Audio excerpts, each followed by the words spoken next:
What is the issue of amending the Japanese constitution? In Japan, constitutional revision has been debated for decades. However, today this debate is no longer just theoretical. It is beginning to move as an actual political agenda. The ruling party has expressed a clear willingness to revise the constitution, and discussions toward amendment continue in the national diet. So, why is constitutional revision being strongly reconsidered at this particular moment? Background. Article 9 of the Japanese Constitution stipulates the renunciation of war, the non-possession of military forces, the denial of the right of belligerency. However, in reality, Japan maintains the self-defense forces and continues to strengthen its defense capabilities. In other words, Japan has long maintained a situation where the written law and reality do not fully align. Core issue. The Japanese government has addressed this issue through interpretation, stating that minimum necessary force for self-defense does not violate the Constitution. However, this means the current system exists on the basis of interpretation rather than explicit constitutional clarity.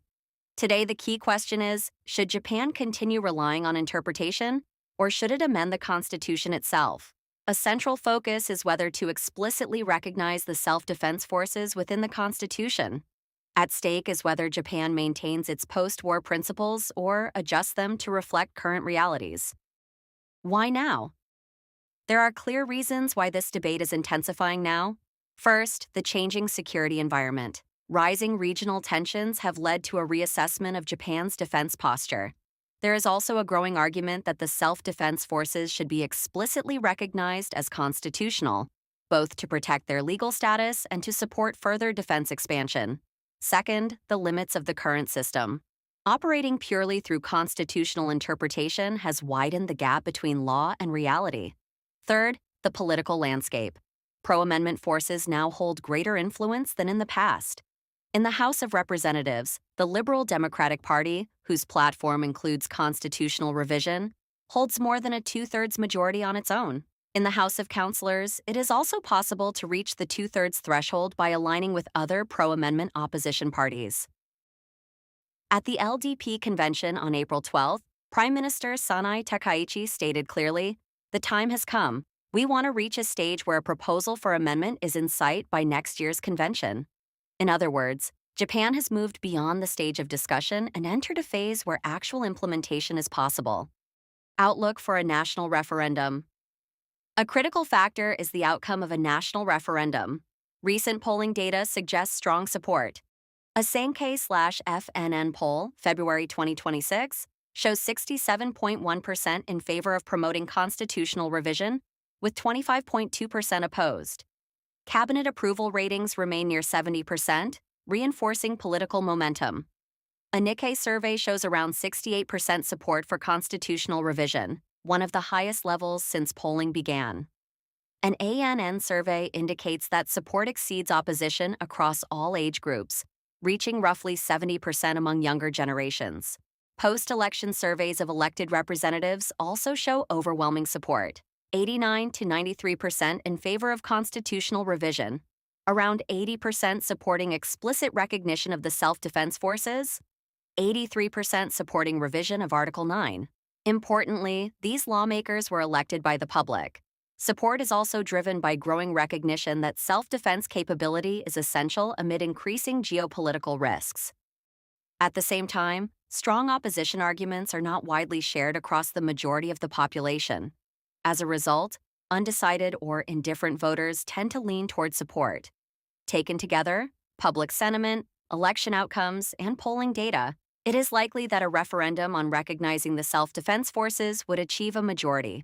Politically, a national referendum is not widely seen as the highest barrier. Why has it not happened? Despite this, constitutional revision has not yet been implemented. The primary reason is procedural difficulty. Amendment requires a two-thirds majority in both houses of the Diet, followed by a national referendum with a simple majority. Both conditions must be satisfied. At the same time, the current system is already functioning. Through interpretation, the system operates without major practical disruption. In other words, while the legal framework remains ambiguous, its operational reality is stable. Even if the Constitution were revised, the actual operational policy of the self-defense forces would not significantly change. From a principled standpoint, it makes sense to formally align law and reality. However, in practice, the high procedural threshold, combined with numerous competing political priorities, makes the tangible benefits of revision less immediate. As a result, the issue has repeatedly been postponed. Conclusion. So why does constitutional revision not move forward? The reasons may seem complex, but the core answer is simple. The process is extremely heavy. Securing a two-thirds majority and then holding a national referendum requires significant time, political capital, and risk. Meanwhile, there is no immediate crisis if nothing changes. As a result, Japan remains in a state where things continue to function without revision.